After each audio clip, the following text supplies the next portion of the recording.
This is WFYI News Now. It's October 9th, and I'm Abriana Herron. On today's show, more than half of the Indiana Supreme Court is on the ballot this fall, as voters will decide whether to keep them on the bench. New grants are available for local nonprofits. And more than $1.6 billion in city spending has been approved, but the final vote did not come without opposition. This overall budget disproportionately falls short in addressing urgent needs in our community. Those stories coming up.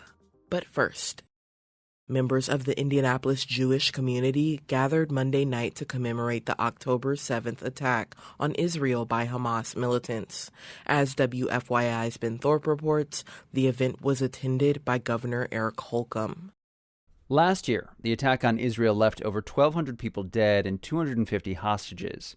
There are still roughly 100 hostages unaccounted for, although Israeli officials estimate a third of those may be dead. The attack has also led Israel to launch a war on Gaza, where over 40,000 Palestinians are estimated to have been killed, including over 16,000 children. UN officials have called the conflict a moral stain, and there are concerns the war is expanding to include Lebanon and Iran. Governor Eric Holcomb was the keynote speaker Monday night. I, of course, pray for the victims and the fallen and for their families and for the hostages to come home. Between speeches, the congregation offered songs and prayers, remembering the dead and supporting Israelis continuing to fight. I'm Ben Thorpe. More than half of the Indiana Supreme Court is on the ballot this fall, as voters will decide whether to keep them on the bench. Indiana Public Broadcasting's Brandon Smith reports on the state's judicial retention system. Indiana's system of choosing Supreme Court and Court of Appeals judges has been around since 1970. While the governor ultimately selects them, the voters have a chance to weigh in once they're appointed. Those judges and justices are on the ballot for retention after 2 full years of being appointed, and again every 10 years after that. Chief Justice Loretta Rush is one of the justices up for retention this year. She says it's important that voters consider the actual role of a judge when making their decision. People are saying, well, we want judges to do X, Y, and Z. You've really got to look and see, is that part of our constitutional role? Is that part of where we are on interpreting the law and in our constitutional democracy? And you've got to really protect that. No Indiana appellate judge or justice has ever lost a retention vote. For Indiana Public Broadcasting, I'm Brandon Smith at the State House. Funding for more nonprofit organizations is available from the United Way of Central Indiana. The organization announced that 2 of its grant programs will open to groups outside of its accredited network. The Basic Need Funds help nonprofits that assist with affordable housing, access to healthy food, transportation, and health services. The Family Opportunity Fund is for nonprofits that offer wraparound support to families struggling financially. United Way says this is the first time it's opened up funding to groups outside of its network. Interested organizations need to attend a virtual workshop on either October 8th or October 10th. Applications also open this week.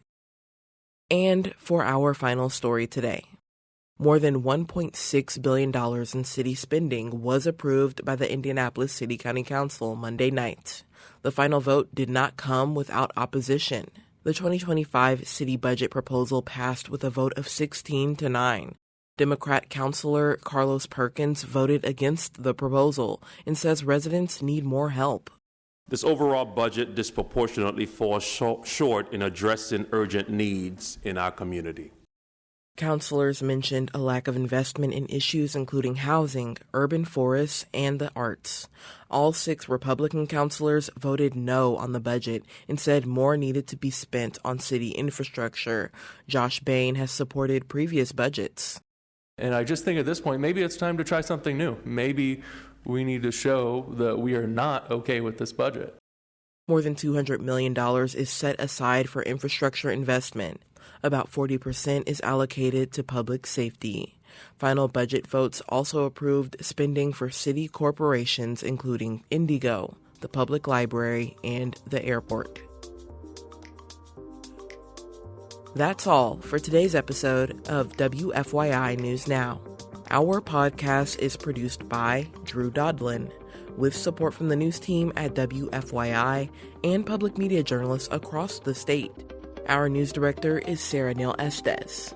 Kendall Antron produced our music, and I'm your host, Abriana Herron. If you like today's episode, remember to subscribe and share, and follow WFYI on Instagram, TikTok, Facebook, and YouTube to check in on our newsroom throughout the day. Thank you for listening. We'll be back tomorrow.